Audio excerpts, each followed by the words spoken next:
Welcome to Coaching Peeps. I go by the name Peeps, and in today's class, we're going to talk about psychology. Let's look at the meaning of psychology. The word psychology is derived from two Greek words, psyche and logos. Psyche means the breath or essence of life, while logos means the study of. Therefore, it is the study of the breath of life or the study of the essence of life. Although some scholars see psychology as the study of the mind, and the mind is perceived a supernatural energy or force located within the chest region which controls and directs all physical human actions and behaviors. Other scholars see psychology as a study of the ability to predict tomorrow. In other words, psychology is operationally defined as the intensive and scientific study of man and lower animal behavior and mental experiences and other factors that enable them to survive, grow, effectively develop, and adjust successfully to his or her immediate environment. Okay, let's look at the background of psychology. History has made us to understand that the early man moved about, gathering and hunting for food in the wild, day in and day out. He came across the path that he had visited earlier and discovered that the ruminants of the seeds from the foods that fell on the soil germinated and began to produce foods again. This made man believe he can sow seeds and feed himself without roaming the forest for food. Thus, farming civilization began. History also taught us that the early man discovered fire accidentally through sparks of light emanating from sharpening his hunting tool with a stone. And since it came unexpectedly, obviously it will go off. Perhaps man continued with hunting and encountered animals killed by the fire outbreak and number of food burned by the outbreak also. He tasted them and discovered some differences between raw and cooked foods.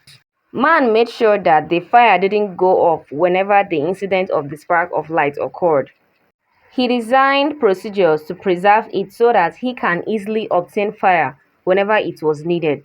These efforts gave rise to thinking, reasoning, observations, learning, experimentation, and creativity. Okay, let's look at the history of psychology. The history of psychology is as old as formal learning and academics. The ancient Greek philosophers Plato, Socrates, and Aristotle all studied human experiences, and most of the concepts are being studied in psychology. Some of the concepts include learning, language, sensation, perception, emotion, motivation, personality. These ancient Greek philosophers were known as mere armchair psychologists. Let's take a look at the history of psychology according to Aristotle. According to him, psychology came from two Greek words, psyche and logos, which means breath of life and study of. Combined, we have psychology is the study of the breath of life. This definition represents the soul and mind which escapes the body as the individual exhales the last air on death. Some laws and principles guiding the human behavior were created by Aristotle. Okay, let's take a look at René's history of psychology. In the middle 17th century, a French philosopher known as René Descartes made several attempts to modify Aristotle's laws and principles that guided human behavior by introducing the theory of mind-body dualism. He believed that the mind and the body are separate entities which exist and functions exclusively of each other. According to Rene, the mind or soul dwells in the realm of ideas and directs, guides, and controls human actions, while the body simply obeys. On the last day of life, the soul or mind goes to the omnipotent and omnipresent being who is believed to be the creator and owner of life, while the body just decomposes into the soil. According to this philosopher, the mind and soul is living and decides what will happen to one, while the body simply follows.